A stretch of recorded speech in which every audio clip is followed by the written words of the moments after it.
Alright. I'm going to try to do a reading because I have a YouTube channel now and I'm supposed to be putting content. We'll see how long this goes because I got Chloe right next to me and she's looking a little like, hey, it's me time. So we shall see. Alright. It's a short story. It's a Christmas story. I don't think it's one that I posted online like I usually do. I was asked to do a story for this collection, the horror collection Christmas edition. I may have, but I don't know. I don't know. Sometimes the shorts just go to the wind. All right, so the name of it is Christmas Eve by me, by this guy. All right, it is not a Mike or BT story. I don't even know if they show. I don't think they do. You shush. I just started. All right. Christmas Eve. I'm out in this shit show on Christmas Eve. Devin Andrews shouted over the steering wheel of his sizable brown delivery truck. He was looking out at the heavy snow that fell. It turned a garish blend of reds and greens through the lens of Christmas lights as they crystallized upon the windshield, his wipers doing little to keep the precipitation from building up. The city had already declared an emergency, warning people to stay off the streets, but that hadn't prevented his boss from sending him out to deliver last-minute gifts for those too lazy to have done it sooner. Anger welled up in him as he double-parked on the busy Main Street, but a satisfied smile splayed across his face as he heard the irritated horns of several motorists attempting to get around. "The governor said to stay at home. You should have," he said as he stood from his seat and opened up the partition doorway to gain access to the cargo hold.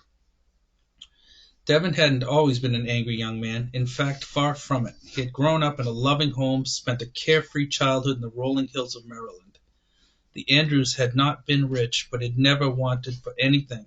He had many friends, been popular in high school, lettered in 3 separate sports. His future, while not the burning brightness of stardom, still shone a steady illumination that would have allowed him to walk far within its light. He'd received 4 scholarships. He could have gone anywhere. Instead, he'd settled for his home state, wanting to stay close to all that he knew. In his junior year, he met the most perfect woman. She would perfectly be his undoing. Ooh, and so we hit the crux of the story. Darcy Deneau.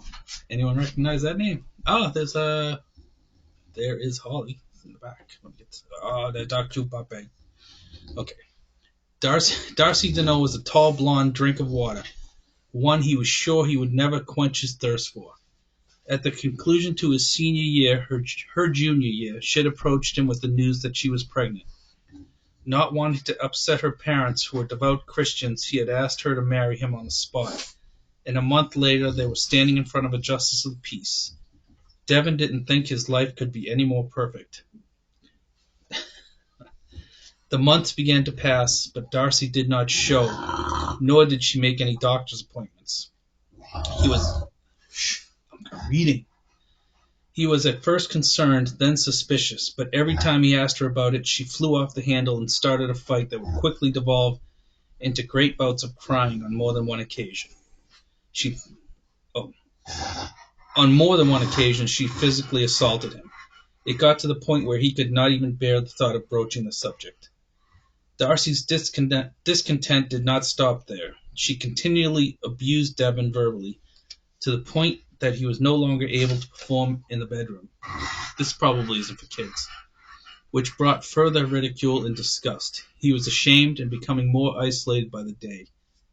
Darcy would rail on him, boasting that she was going out to find a real man to take care of her needs. She sounds like a champ. She would come back hours later, sometimes the next morning, and tell him in detail all that she had done. See, this is what I deal with as I try to work. What else? He would sit on the couch crying as she did this. For 5 years he lived in this hell, until the day when he came home from work and their apartment had been cleaned out except for the couch, which she had taped a note to. She had left him for a lawyer in Virginia. He had not contested any of their possessions. They had lost their value to him, much like the marriage. All he had were the clothes he was wearing and the baby's education fund he had been planning on surprising her with, and then wisely hidden from her. I think the dude's better off. He had not told anyone where he was going the day he went to the bus depot and bought a one-way ticket to New York City. He figured he could get lost in the sea of humanity. No one would know him, and none would ask about his past. He found a motel near barely above a Fleabag rating and set about looking for work. It was UPS that hired him the following week. Loading and unloading packages became his life. After 4 years, he was promoted to delivery driver, a position he coveted, mistakenly believing he would no longer need to talk to anyone, not even his coworkers. How wrong he'd been about that. Most of the customers on his route were regulars who seemed to have nothing better to do than to share their life stories. He smiled and nodded at all the appropriate times, but inside he was screaming at them to shut their stupid fucking mouths. Definitely not a kid story. That Christmas Eve night, he punched 2 boxes out of the way, happy when he heard the telltale tinkle of something breaking. Oh, little Johnny is going to be so upset that his Thanos doll's got no jewels. A gust of freezing wind and a blast of snow greeted him as he headed around the back and rolled up the freight door.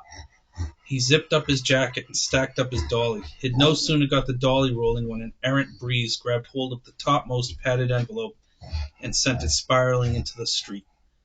Devin spun and bent to grasp the package before it could blow away and be lost forever.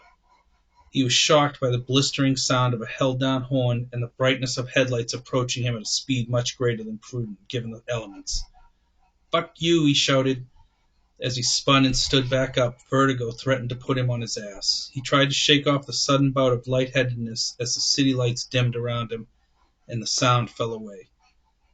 Devin was afraid he was going to pass out, and then as suddenly as it had come on, it was over.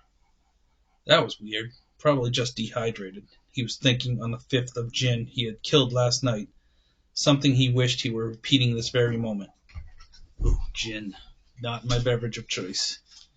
He walked into the office building. The anger, which had abated, now came roaring back as he realized there were no security guards at the front desk. Without them, he could not gain access to the elevators.